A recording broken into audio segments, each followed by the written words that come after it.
I am Leia, and you can call me Tita Leia. So I am the tita of JE. And I also have a son sa grade 5 sa grade.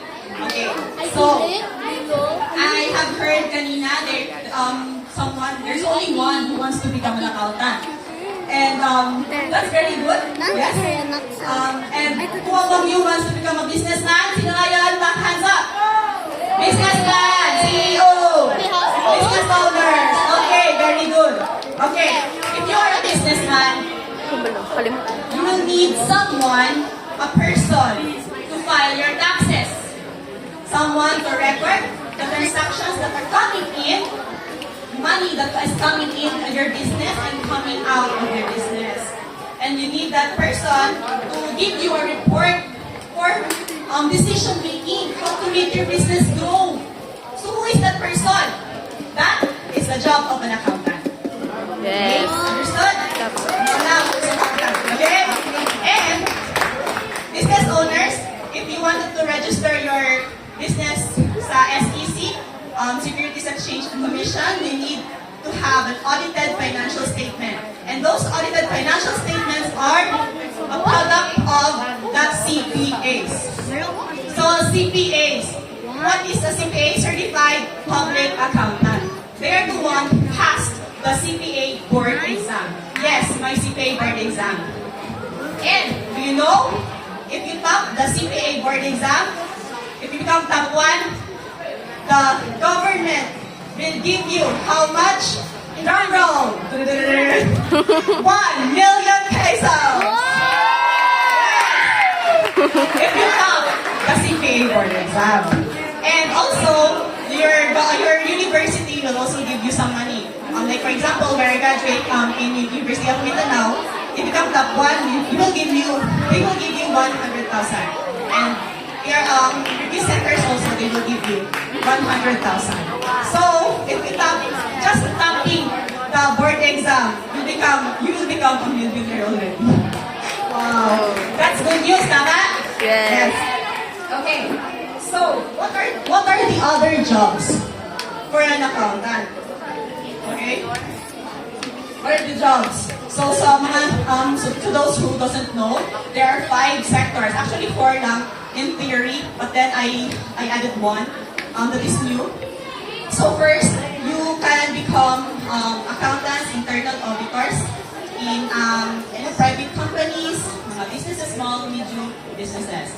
And second, sa government. If you are an accountant or CPA, you can work sa Commission on Audit or COA or DBM. What is DBM? Bongbong Marcos. Bongbong Marcos. Department of Budget and Management.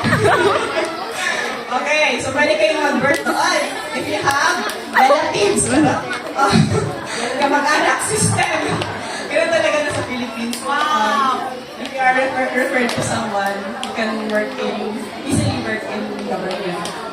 So third, you can have number 3, you can be a professor. You can be a teacher also if you become accountant or CPA. You can teach in colleges, senior high, universities to teach accounting subjects.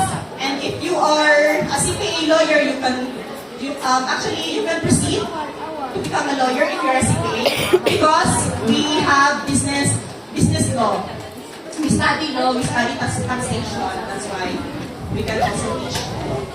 And number 4, you can become also a businessman. Why?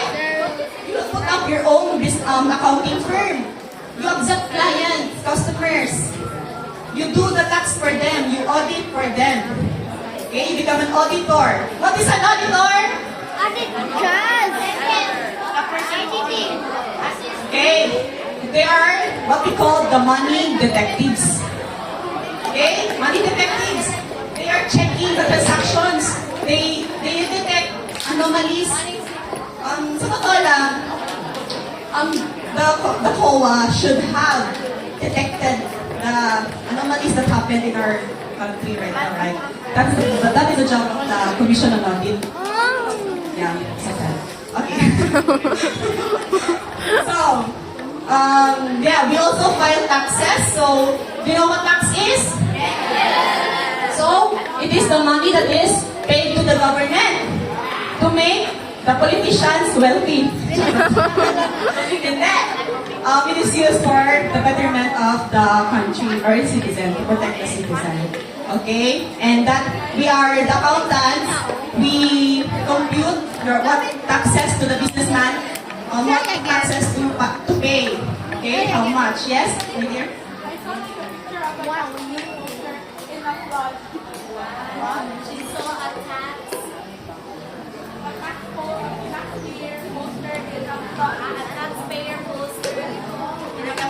Yes.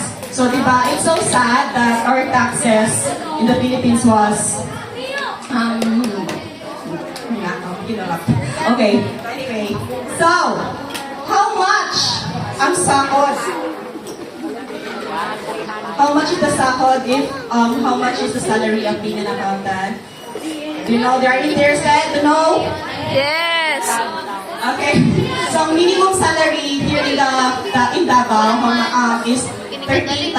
Correct me if I'm wrong. Minimum in Davao City, 13,000 yan.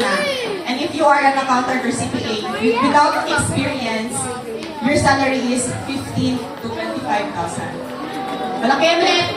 Maliit.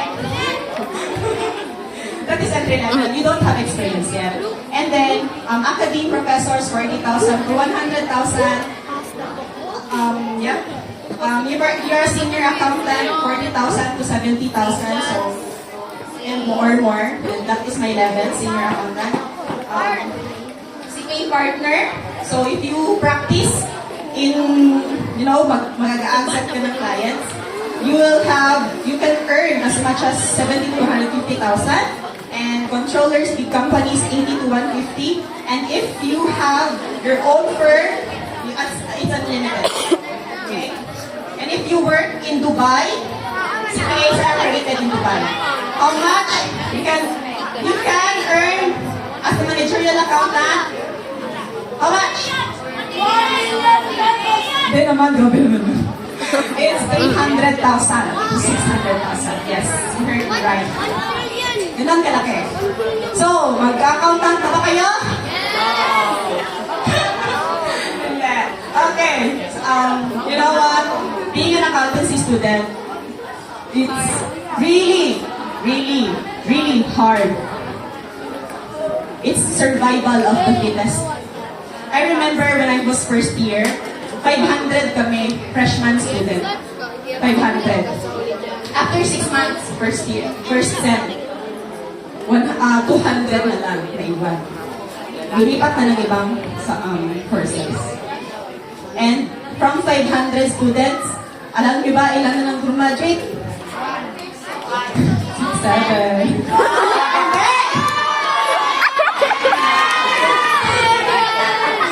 Oh, 30 na lang. 30 na lang kami. Yes, from 530. And you know, the passing rate here in the Philippines sa CPA board exam is 25% lang. So out of 10, 2-3 lang ang pumapasa.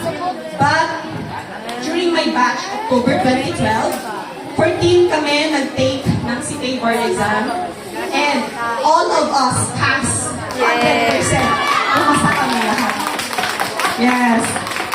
CPA board exam is 30 to 40%, sorry, 25 to 30% passing rate. It is the same rate as the bar exam. Or the lawyers who wants to become lawyers here. Ang hirap ng bar exam, guys. But you can strive it if you really, really want to do it.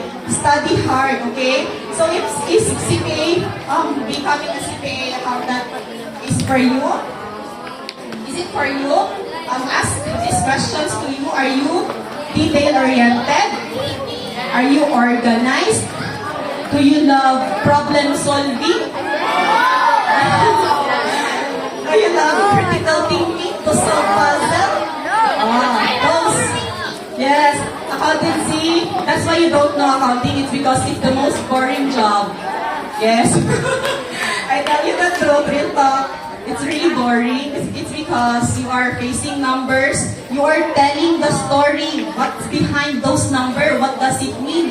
if a businessman earns 1 million, is it because it is profitable already? No, it doesn't mean like that.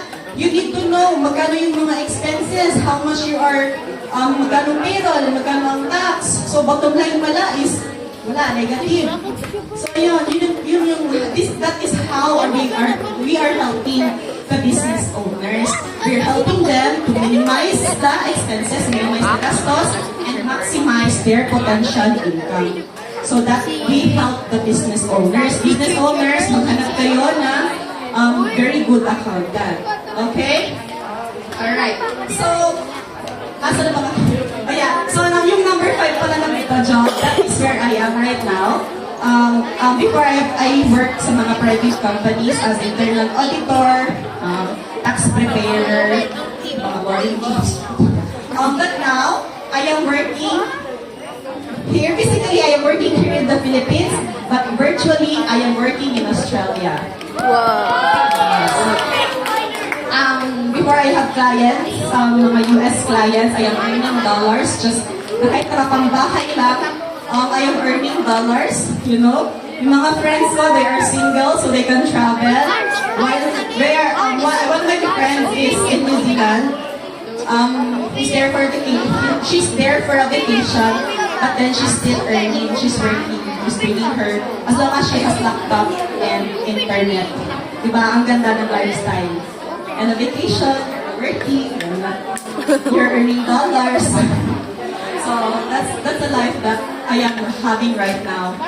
So yeah, is it really hard? Yes. I remember during my my college days, I cried to my mom. It's because grabe ang hirap. As in, niyak talaga ako. It's because Ma, I can't do this anymore.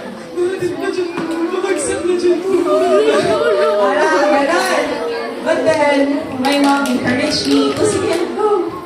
Kaya mo yan, it's okay, you fail. Okay, so it's very important when you are in college, please remember, you need to have a support of your parents, your friends, okay? Your boyfriend, girlfriend. Okay, so, yun. Ano pa ba? Okay, so one thing that I wanted you to take away from here is to know what really is an asset. What is an asset? Sino yung nasabi ko? Okay, in a very easy term, easy definition, an asset is something that gives you money. That is an asset. Yeah, something that gives you money.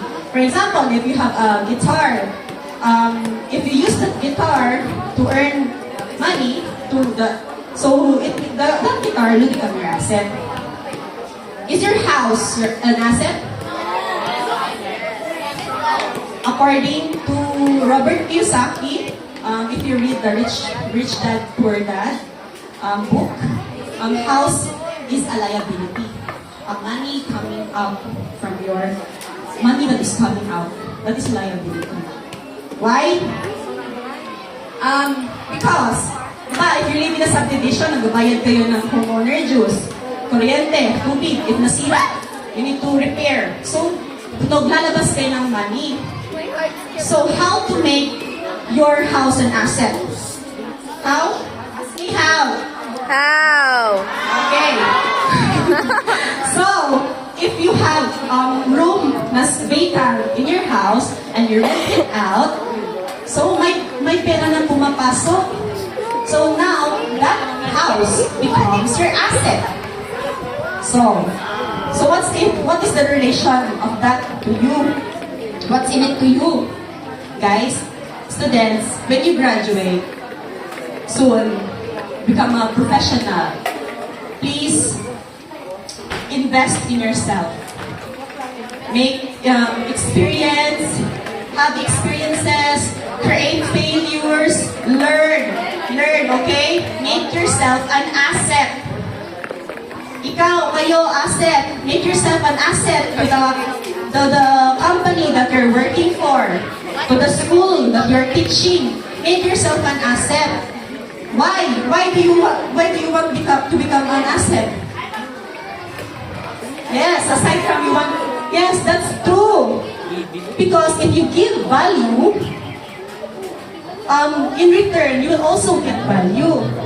It's the law of reciprocity. Okay? Make yourself an asset, guys. And money will follow.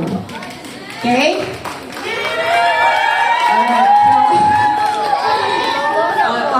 So there's no perfect career, but what is the most important is you know what fits for you.